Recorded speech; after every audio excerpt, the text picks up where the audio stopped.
Dear students, Calcutta University BCom Semester 3 under CCF system as per National Education Policy. আমি Shubhashis Bhattacharya BCom classroom Dhakuria আমার ক্লাসে তোমাদের সবাইকে welcome. তোমাদের আমি কস্ট অ্যাকাউন্টিং 2 সাবজেক্ট পড়াচ্ছি আর চ্যাপ্টার যেটা পড়াচ্ছি এটা হলো কন্ট্রাক্ট কস্টিং।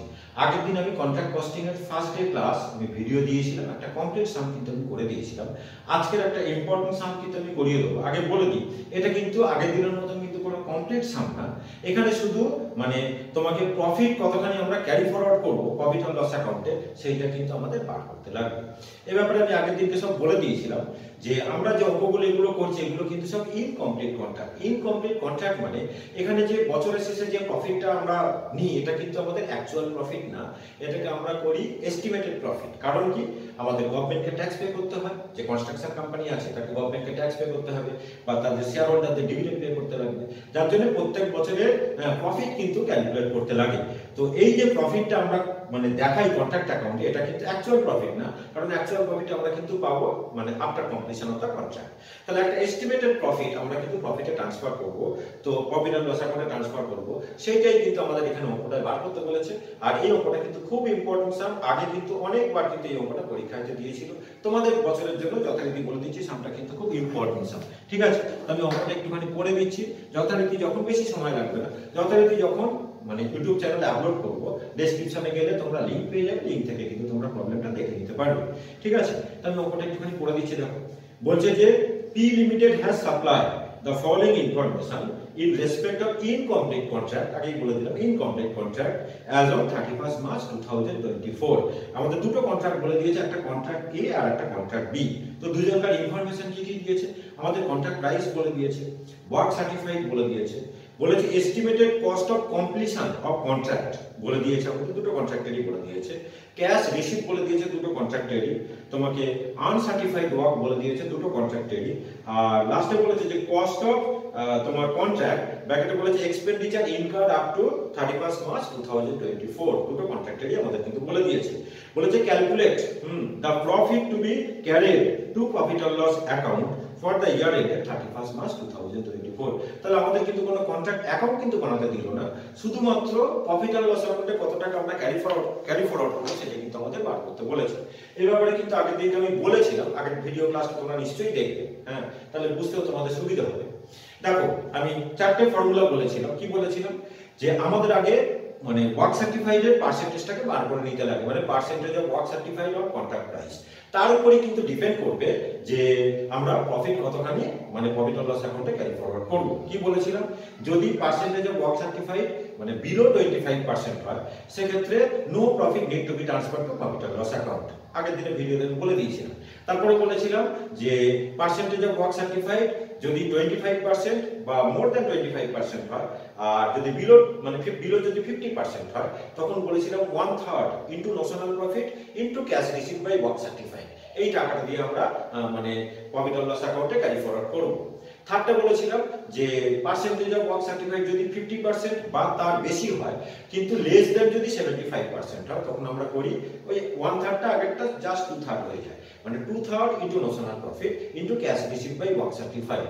আর 4 নম্বরটা বলেছিলাম ওয়েন মানে কন্ট্রাক্ট ইজ মানে নিয়ারলি কমপ্লিশন স্টেজ, তখন আমি বলেছিলাম যে এস্টিমেটেড প্রফিট, তখন আমাদের এস্টিমেটেড প্রফিট বার করতে লাগে, estimated profit into cash receive by contract price. এই আমি চারটে ফর্মুলা কিন্তু আগের দিন তো বলে দিয়েছিলাম, আমার ভিডিওটা ফলো করবে সেখানে দিয়ে দেবো আছে। তাহলে যেটা আমার দরকার দুটো কন্ট্রাক্টের জন্য, সবার আগে আমাদের বার করে নিতে লাগবে কিন্তু পার্সেন্টেজ অফ ওয়ার্ক সার্টিফাইড, সেটাকে আমরা করি আগে পার্সেন্টেজ অফ ওয়ার্ক সার্টিফাইড। এখানে আমাদের কিন্তু কোনো কন্ট্রাক্ট অ্যাকাউন্ট করতে দেয়নি, মানে আমাদের কিন্তু কোনো প্রোফর্মা কিন্তু বানাতে লাগবে না, কোনো অ্যাকাউন্ট কিন্তু আমাদের কিন্তু ড্র করতে লাগবে না। ঠিক আছে, তাহলে আমরা আগে লিখি যে percentage of work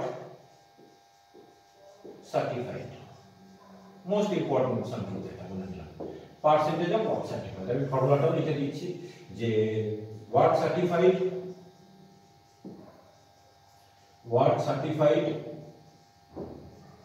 divided by contract price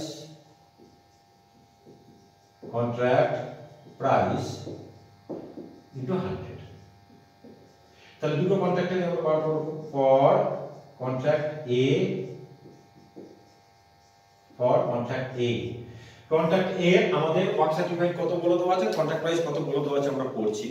আমাদের ওয়ার্ক সার্টিফাইড বলে দেওয়া আছে 2,16,000 2,16,000 আর কন্ট্রাক্ট প্রাইস বলে দেওয়া আছে আমাদের 2,40,000। তাহলে আমরা লিখি যে 2,16,000 ডিভাইডেড বাই 2,40,000 ইনটু 100। এটা করলে আমাদের হয় 90%। ঠিক আছে, তার মানে এটা আমাদের কিন্তু লাস্ট ফর্মুলাটা হবে যেটা বললাম যে এস্টিমেটেড প্রফিট আমাদের বার করতে হবে, estimated profit into cash receive by contract price. ঠিক আছে, এবার আমরা করি পার্সেন্টেজ বার করি। হ্যাঁ, তো মানে এটা হলো কন্ট্রাক্ট নিয়ারলি কমপ্লিশন স্টেজ 90% যখন হয়েছে। এবার আমরা বলি যে ফর কন্ট্রাক্ট বি, মানে কন্ট্রাক্ট বি এর পার্সেন্টেজটা বার করি ওয়ার্ক সার্টিফাইডে। For contract B, for contract B, contract B এর জন্য আমাদের ওয়ার্ক সার্টিফাইড কত বলে দেওয়া আছে? কন্ট্রাক্ট বি এর জন্য আমাদের ওয়ার্ক সার্টিফাইড বলে দেওয়া আছে তোমার হচ্ছে কি 1 লাখ, আর কন্ট্রাক্ট প্রাইস আমাদের বলে দেওয়া আছে 1.5 লাখ। তার মানে হবে কি 1 লাখ ডিভাইডেড বাই 1,50,000 ইনটু 100। এটা করলে আমাদের হয় 66.67%। তাহলে বুঝতেই পারছো এটা আমাদের মানে মোর দ্যান 50% বাট বিলো 75%। তার মানে ওই ফর্মুলাটা আমরা ইউজ করব 232 notional profit into cash receive by work certified. তাহলে কি বুঝতে পারলাম যে কন্ট্রাক্ট এর জন্য আমাদের এস্টিমেটেড প্রফিট বার করতে লাগবে, আর কন্ট্রাক্ট বি এর জন্য কিন্তু আমাদের নোশনাল প্রফিট বার করতে লাগবে। তাহলে আমরা এখানে করি, এটাকে একটু আলাদা করে দিই, এটা ওয়ার্কিংস করা রইল। আচ্ছা, তাহলে আমরা এখানে লিখি যে ক্যালকুলেশন অফ, এখানে লিখে দিই যে কন্ট্রাক্ট এ, কন্ট্রাক্ট এ। তাহলে লিখবো যে calculation of estimated profit, calculation of estimated profit, calculation of estimated profit, estimated profit. Formula কি না, কন্ট্রাক্ট প্রাইস থেকে আমাদের যেটা এস্টিমেটেড কস্ট অফ কমপ্লিশন আমাদের বলে দেওয়া আছে সেটাকে আমরা মাইনাস করব। তাহলে আমরা লিখি যে তোমার contract price, contract price minus, ওরা যেরকম টার্মটা যেরকম ইউজ করেছে সেভাবেই আমরা লিখি যে তোমার বলেছে যে estimated cost of completion of contract. হ্যাঁ, এস্টিমেটেড কস্ট অফ, আচ্ছা টাকাটা পরে বসাচ্ছি, আগে লিখি estimated cost of completion of contract, estimated cost of completion, estimated cost of completion of contract। তাহলে আমাদের কন্ট্রাক্ট এ, কন্ট্রাক্ট এ এর আমাদের কন্ট্রাক্ট প্রাইস বলে দেওয়া আছে 2 লাখ রুপিস, 2,40,000 রুপিস বলে দেওয়া আছে, আর এস্টিমেটেড কস্ট আমাদের বলে দিয়েছে 2,10,000 রুপিস। তাহলে আমরা লিখি যে 2,40,000 রুপিস, 2,40,000 মাইনাস 2,10,000, তাহলে আমাদের হলো কত 30,000 রুপিস। তাহলে এটাই আমাদের বেরোলো এস্টিমেটেড প্রফিট। তাহলে একবারে আমি করে দিই যে যেটা আমাদের জানতে চেয়েছে profit to be carried to profit and loss account. তাহলে লিখছি এখানে profit to be carried to profit and loss account। তাহলে আমরা ফর্মুলা কি লিখবো না, এস্টিমেটেড প্রফিট, এস্টিমেটেড ফর্মুলা আগেই বলে দিয়েছি আমি, estimated profit into cash received, cash received divided by contract price, divided by contract price. Estimated profit into cash received by contract price, estimated profit আমাদের বেরিয়েছে 30,000। তাহলে এবার আমরা দেখব যে ক্যাশ রিসিভ কত দেওয়া আছে, কন্ট্রাক্ট প্রাইস কত দেওয়া আছে। কন্ট্রাক্ট প্রাইস তো ওখান থেকেই দেখতে পাচ্ছি, তোমার কন্ট্রাক্টে বলে দেওয়া আছে আমাদের 2,40,000 টাকা কন্ট্রাক্ট প্রাইস, বা এখানে তো আমরা লিখলাম কন্ট্রাক্ট প্রাইসটা 2,40,000 টাকা। তো আমরা দেখব যে ক্যাশ রিসিভ কত বলে দেওয়া আছে, ক্যাশ রিসিভ কন্ট্রাক্টের জন্য বলে দেওয়া আছে 1,60,000 রুপিস। তাহলে আমরা করব ইনটু 1,60,000 আর কন্ট্রাক্ট প্রাইস হলো আমাদের 2,40,000 রুপিস। তাহলে 1,60,000 বাই 2,40,000 মানে 2/3 হয়, ঠিক আছে। 2/3 মানে আমাদের এখানে হবে ₹20,000। তার মানে 30,000 ইনটু 2/3 করলে আমাদের হয় ₹20,000। তাহলে এটা আমাদের হয়ে গেল যে profit to be carried to profit and loss account for কন্ট্রাক্টে পেয়ে গেল। এবার আমাদের কন্ট্রাক্ট বি। তাহলে আগে আমাদের বললাম যে কন্ট্রাক্ট বি এর জন্য আমাদের আগে নোশনাল প্রফিট বার করতে হবে। একটু আগে ভিডিও ক্লাসটা তোমরা ফলো করবে, দেখো নোশনাল প্রফিটটা আমরা কিভাবে পাই। প্রথমে আমরা কি বলেছিলাম, ফার্স্ট পার্টে আমাদের ডেবিট সাইডটা বড় হয়, আমরা ক্রেডিট সাইডে লিখতাম যে by cost of contract CD. সেই কস্ট অফ কন্ট্রাক্ট সিডিটাকে আমরা ডেবিট সাইডে আবার ব্রড ডাউন করতাম to cost of contract bill, debit সাইডে আমরা লিখতাম। আর ক্রেডিট সাইডে আমি লিখেছিলাম যে বাই কন্ট্রাক্টি অ্যাকাউন্ট বলে ওয়ার্ক সার্টিফাইড, আর by work in progress CD বলে কস্ট অফ ওয়ার্ক আনসার্টিফাইড।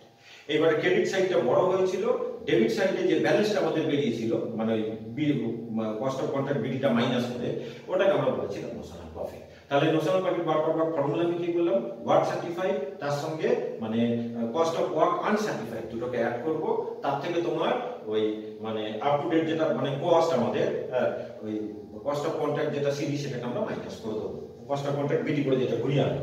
তাহলে ফর্মুলা লিখি যে এখানে লিখছি যে কন্ট্রাক্ট বি, কন্ট্রাক্ট বি। তাহলে লিখি আগে calculation of notional profit,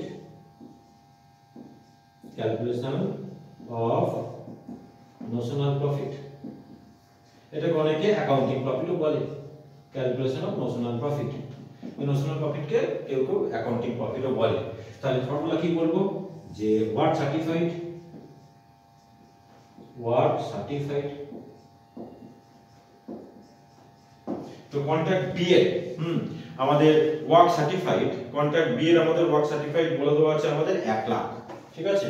contract B এর আমাদের ওয়ার্ক সার্টিফাইড বলে দেওয়া আছে 1 লাখ। আর লিখি ওয়ার্ক আনসার্টিফাইড, আমাদের আনসার্টিফাইড ওয়ার্ক আমাদের বলে দেওয়া আছে কন্ট্রাক্ট বি এর জন্য 7,000 রুপিস। তাহলে ওয়ার্ক আনসার্টিফাইড, ওয়ার্ক আনসার্টিফাইড, ওয়ার্ক আনসার্টিফাইড আমাদের বলে দেওয়া আছে কত বললাম, 7,000 রুপিস বোধহয় বললাম আমি, 7 না 12,000 কত বললাম, 7,000 রুপিস। আনসার্টিফাইড ওয়ার্ক আমাদের বলে দেওয়া আছে 7,000 রুপিস। এখানে অ্যাড করলাম, তাহলে হলো আমাদের 1,07,000 রুপিস। এখান থেকে আমরা লেস করব, ওদের যেটা টার্মটা আমরা যেরকম ইউজ করেছি সেভাবে আমরা লিখি, ওরা পরিষ্কার বলে দিচ্ছে cost of contract expenditure incurred up to 31 March 2024। তাহলে এখানে লিখি less expenditure incurred, expenditure incurred up to 31st March বা এটাকে কস্ট অফ, ওরা যেরকম বলেছে কস্ট অফ কন্ট্রাক্ট যেরকম ওরা বলে দিচ্ছে। টাকাটা আমাদের কত বলে দেওয়া আছে, কন্ট্রাক্ট বি এর আমাদের বলে দেওয়া আছে 95,000, ঠিক আছে। তাহলে এটা আমাদের বলে দেওয়া আছে 95,000 রুপিস। তাহলে আমাদের নোশনাল প্রফিটটা বের হলো 12,000, ঠিক আছে। তাহলে এবার আমরা লিখবো profit to be carried to profit and loss account, এইখানে করে দিচ্ছি কন্ট্রাক্ট বি এরটা আমি এইখানটা করছি। তাহলে লিখি এখানটা যে বুঝতে তোমাদের সুবিধা লাগবে যে profit to be carried to profit and loss account, profit and loss account. মানে এটা আমি এই অঙ্কটাকে এখানে করাচ্ছি আর কি, প্রফিটটা কতখানি প্রফিট অ্যান্ড লস অ্যাকাউন্টে ট্রান্সফার করব, ওখানে ধরবে না বলে নিচে বুঝতে অসুবিধা এখানে লিখে দিয়েছি। তাহলে আমাদের ফর্মুলা কি বললাম যে 2/3 into notional profit into cash received by work certified. তাহলে ফর্মুলাটাকে আমরা লিখি যে 2/3 into notional profit, 2/3 into notional profit into cash received, cash received divided by work certified। তাহলে 2/3 আমাদের নোশনাল প্রফিট বেরিয়েছে 12,000 রুপিস, ক্যাশ রিসিভড আর ওয়ার্ক সার্টিফাইড কত কত দিয়ে দেওয়া আছে কন্ট্রাক্ট বি এর জন্য। তো ক্যাশ রিসিভড আমাদের বলে দেওয়া আছে ক্যাশ রিসিপ্ট আমাদের বলে দেওয়া আছে তোমার 80,000 রুপিস, আর ওয়ার্ক সার্টিফাইড আমাদের বলে দেওয়া আছে মানে 1 লাখ রুপিস। ঠিক আছে, তাহলে আমরা লিখবো যে ইনটু 80,000 বাই 1 লাখ। তাহলে এটা করলে আমাদের কত হয় তোমার 8,000 রুপিস হয়। হ্যাঁ, 8,000 এর মানে 80%, 80,000 বাই 1 লাখ মানে 80%, তার মানে 6,400 রুপিস, 6,400। তাহলে আমাদের বেরিয়ে গেল। এইটুকুনি ওরা আমাদের চেয়েছিল যে কতখানি আমরা মানে profit to be carried to profit and loss, মানে প্রফিট অ্যান্ড লস অ্যাকাউন্টে প্রফিট আমরা কতখানি পার্সেন্ট দেব। তাহলে কন্ট্রাক্ট এও করিয়ে দিলাম, কন্ট্রাক্ট বিও করিয়ে দিলাম। এই অঙ্কটা কিন্তু বলে দিলাম মোস্ট ইম্পর্টেন্ট সাম। আরো কিছু আমি কন্ট্রাক্টের অঙ্ক করাবো, একদম মানে কমপ্লিট সাম যেগুলো, যেটা মানে দুটো অঙ্ক করিয়ে দেবো। আমি বলবো এই দুটো অঙ্ক করে গেলে তুমি পরীক্ষার সমস্ত কন্ট্রাক্টের অঙ্ক কিন্তু করতে পারবে, মানে ইনকমপ্লিট কন্ট্রাক্টে। তাহলে এই বললাম। আর রেগুলারের মতন একটু বলে দিই, রিকোয়েস্ট করা যেরকম আমার ইউটিউব চ্যানেলটাকে সাবস্ক্রাইব করে দেবে, আর বন্ধুদের মধ্যে পারলে একটু শেয়ার করে দেবে। থ্যাংক ইউ সবাইকে।